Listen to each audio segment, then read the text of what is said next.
Governo melhora a previsão e projeta alta do PIB acima de 3%. E você vai ver também. O governo federal vai acabar com o saque aniversário do FGTS. Alexandre de Moraes bloqueia 18 milhões de reais das empresas de Elon Musk e transfere dinheiro para a União. Rio de Janeiro registra 460 focos de incêndio em um único dia.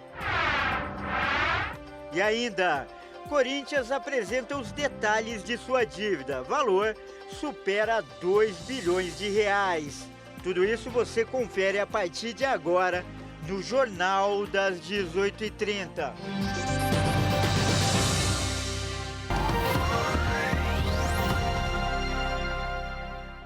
Olá, seja muito bem-vindo. Nós estamos ao vivo, agora são 18 horas e 31 minutos pelo horário de Brasília. Eu sou o Kleber Werneck e a partir de agora você confere comigo as notícias do Brasil e do mundo desta sexta-feira. E o Ministério da Fazenda aumentou a projeção de alta do PIB em 2024, de 2,5% para 3,2%. A informação faz parte do Boletim Macrofiscal da Secretaria de Política Econômica, divulgado na tarde desta sexta-feira. De acordo com a pasta, a revisão veio após a divulgação do PIB do segundo trimestre, registrado em 1,4%. Segundo a Secretaria, espera-se uma desaceleração moderada no ritmo de atividade no terceiro trimestre deste ano, se comparado com o desempenho do segundo trimestre. Já para 2025, houve uma leve redução da projeção de crescimento da economia, de 2,6% para 2,5%.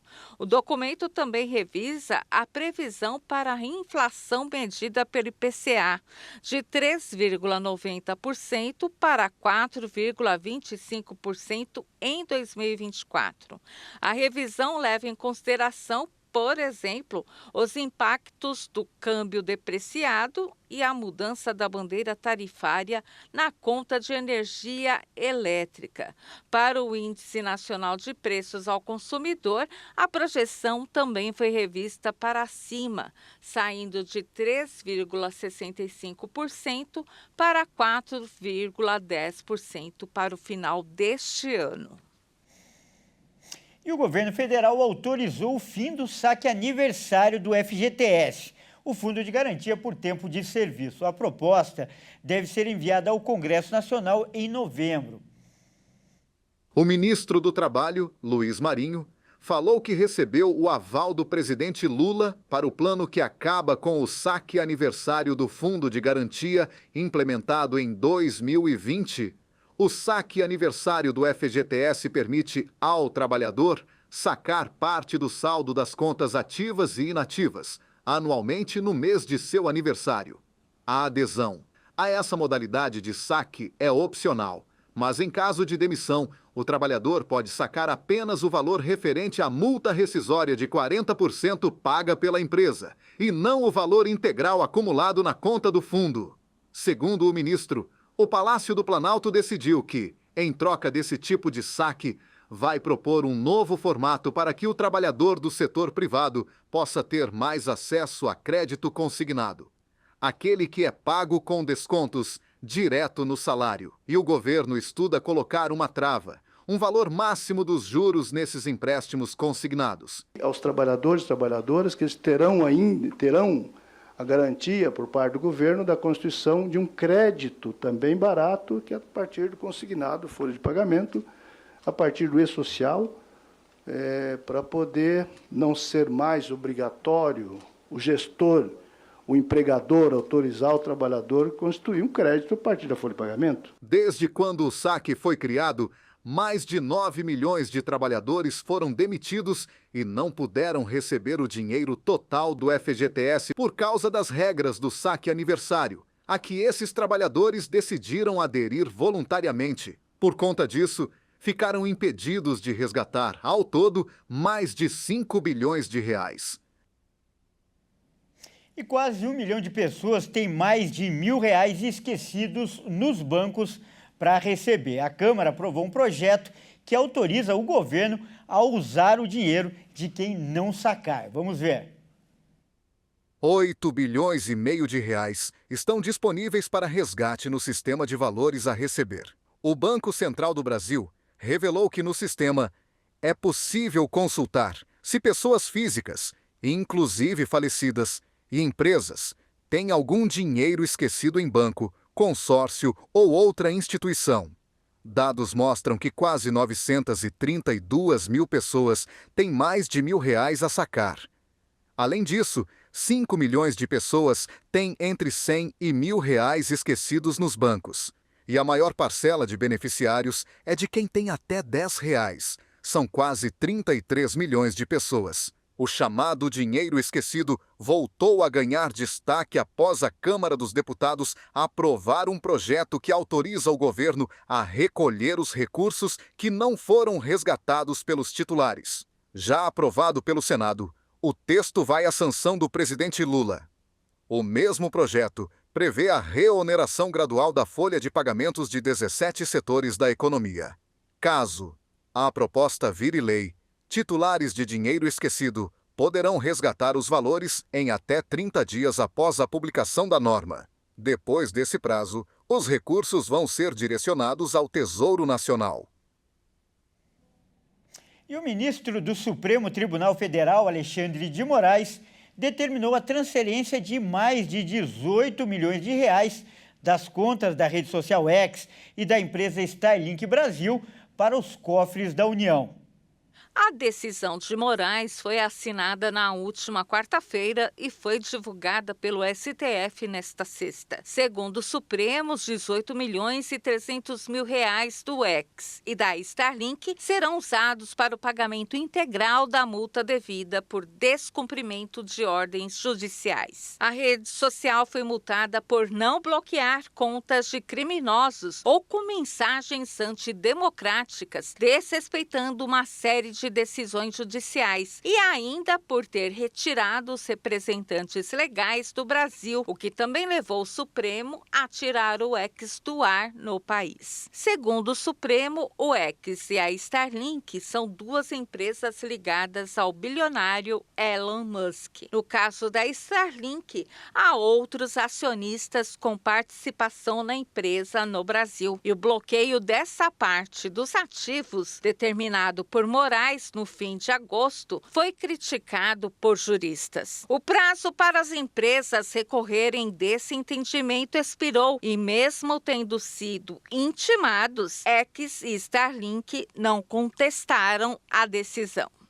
E veja a seguir, Rio de Janeiro registra 460 focos de incêndio em um único dia. E ainda, Corinthians apresenta os detalhes de sua dívida e o valor supera 2 bilhões de reais. Nós voltamos já.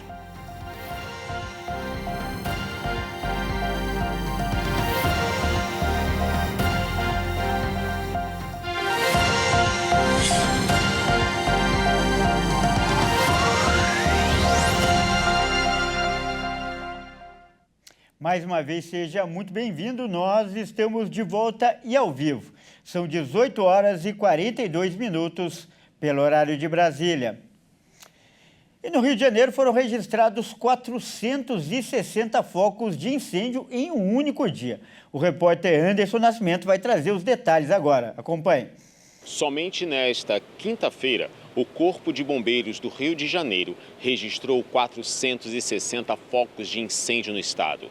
Entre os pontos que ardiam em chamas estavam o Parque Estadual da Pedra Branca, em Realengo, e um morro em Charitas, bairro de Niterói. Os registros de queimadas em vegetação quase dobraram em relação ao mesmo período do ano passado. Desde janeiro, os militares já atenderam cerca de 16 mil ocorrências. Tarcísio Salles, que foi admitido em substituição de Leandro Monteiro como secretário estadual de Defesa Civil, determinou a criação de um gabinete de crise voltado para a gestão de incêndios florestais. Para combater as chamas, os bombeiros contam com motobombas portáteis, abafadores, bombas costais, foices, enxadas, enxadões, pás de campanha e tanques com capacidade de até 25 mil litros de água. O ex-secretário da Defesa Civil afirmou que o governo cancelou um repasse milionário para o combate a incêndios florestais. Quando questionado sobre o veto do investimento, o atual governador do Rio, Cláudio Castro, disse que foi algo administrativo, mas garantiu que os bombeiros têm dinheiro suficiente para fazer tudo o que precisam, atestando que foi investido mais de R$1 bilhão na gestão dele. Olha, São Paulo continua sendo a cidade mais poluída do mundo. E o governo do estado, por sua vez, reforçou o combate aos incêndios. 21 pessoas foram presas desde o fim de agosto. O registro da ICAIR passou a semana alertando que a capital paulista está com o ar mais poluído do mundo. Desde a segunda-feira, a agência suíça, que monitora a qualidade do ar em tempo real, em mais de 100 grandes cidades de todo o planeta, mostra que São Paulo está liderando com o pior ar do mundo. A cidade de São Paulo continua à frente no ranking de cidades como Lahore e Karachi, no Paquistão. Com o índice de qualidade do ar, o Instituto divide a qualidade da atmosfera em 5 níveis: bom, moderado, não saudável para grupos sensíveis, não saudável, muito não saudável e perigoso. O objetivo do ranking das principais cidades é fornecer um número instantâneo simples das condições de qualidade do ar dos centros urbanos mais populares do mundo. A ICAIR é uma empresa suíça de tecnologia que capacita indivíduos, organizações e governos a melhorar a qualidade do ar por meio de informações e colaboração. A Defesa Civil de São Paulo renovou para esse sábado o alerta de risco elevado para incêndios em todo o estado. O órgão alerta para a população beber muita água, não fazer atividades ao ar livre e colocar umidificadores nos ambientes de suas casas. Segundo a Secretaria de Segurança Pública de São Paulo, 20 pessoas já foram presas por queimadas em vegetação no estado. Desde que as chamas se agravaram, no fim de agosto, mais de 8.000 propriedades rurais foram afetadas pelas queimadas. E agora é hora de falar de esportes aqui no Jornal das 18h30 com o Fernando Jesus. Boa noite, Fernando. Seja muito bem-vindo. E hoje aconteceu o chamado Dia da Transparência no Corinthians, ou seja, o diretor financeiro fez um balanço para apresentar as dívidas do clube. E como é que foi isso, Fernando? É isso mesmo, Kleber. Boa noite para você e a quem nos assiste. Pedro Silveira é o diretor financeiro do Corinthians e na apresentação ele afirmou que a atual dívida do clube é de mais de 2 bilhões de reais. O Dia da Transparência foi realizado nesta sexta-feira. O diretor financeiro do Timão, Pedro Silveira, apresentou um balanço geral do clube após o primeiro semestre da gestão Augusto Melo. Ele afirmou na apresentação que a dívida do clube é de 2 bilhões e 300 milhões de reais. Mas o diretor financeiro tranquilizou a torcida corintiana, afirmando que a situação será resolvida. Se não for para resolver o Corinthians, essa gestão profissional, não estaria aqui.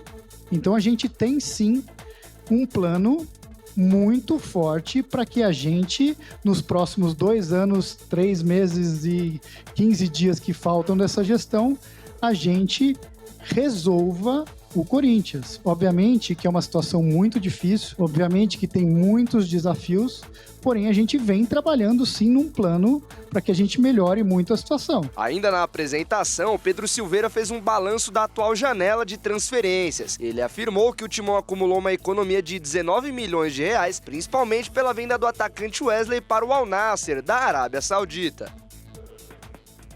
E tem jogo, né? Tem futebol nesse fim de semana, Fernando? Tem sim, a 26ª rodada do Brasileirão começa amanhã. Às 16 horas, o Atlético Goianiense recebe o Vitória no estádio Antônio Ascioli. Mais tarde, às 18h30, o Atlético Paranaense recebe o Fortaleza na Liga Arena. Às 21 horas, o líder Botafogo busca se isolar na liderança do campeonato. O Glorioso vai receber o Corinthians no Newton Santos. No domingo também tem jogo. O Grêmio vem para Bragança para encarar o RB Bragantino às 16 horas. No mesmo horário, o Palmeiras e Criciúma se enfrentam no Allianz Parque. E no mesmo horário, o Fluminense busca se afastar da zona do rebaixamento e o tricolor carioca visita o Juventude no Alfredo Jaconi. Às 18h30, o Bahia joga em casa contra o Atlético Mineiro e ainda às 18h30 tem clássico carioca lá no Maracanã entre Flamengo e Vasco. E o rubro-negro busca se aproximar do líder. No mesmo horário, o Cruzeiro recebe o São Paulo no Mineirão e, para encerrar a 26ª rodada, o Internacional recebe o Cuiabá às 20 horas no Beira-Rio na segunda-feira. Tá ótimo, Fernando. Obrigado pelas informações. Bom fim de semana e até segunda. Bom fim de semana e até segunda, Kleber. Olha só, sexta-feira é dia de dica para o fim de semana aqui no Jornal das 18h30 e quem traz as informações é a Amanda Silva. Boa noite, Amanda. Seja muito bem-vinda. E qual é a dica boa aí para este fim de semana? Boa noite, Kleber, e a todos que nos acompanham. A dica para esse fim de semana vai ser sobre o maior parque temático de infláveis da América Latina. O parque vai estrear em Mogi das Cruzes neste sábado, dia 14 de setembro, no estacionamento externo do Bongi Shopping e vai funcionar de terça a domingo, das 13 horas às 21h. São mais de 3 mil metros quadrados de lazer, com praças de conveniência, música, cantinho dos pais e muita interação para os pequenos e para os adultos também. Os ingressos são limitados e já estão disponíveis na plataforma Eventim, mas tem que comprar logo, porque a temporada é curta e só vai ficar disponível até novembro. E para aproveitar o domingo com a família reunida de forma mais tranquila, a feira Bosque da Paz, lá no Mato Grosso do Sul, vai acontecer neste domingo e vai reunir muitas atrações culturais, gastronomia, moda autoral, antiguidades e artesanato. A entrada é gratuita e o horário é das 9 da manhã e vai até as 3 da tarde. A feira acontece a cada terceiro domingo do mês, então vale a pena conferir e aproveitar o quanto antes. Bom, eu fico por aqui, mas na semana que vem eu volto com mais dicas. Bom fim de semana a todos e volto com você aí no estúdio, Kleber. Muito obrigado, Amanda, e bom fim de semana para você também. Bom, o Jornal das 18h30 fica por aqui. Eu agradeço demais a sua companhia e convido para você continuar agora ligado em nossa programação. Ótima noite, ótimo fim de semana e até segunda.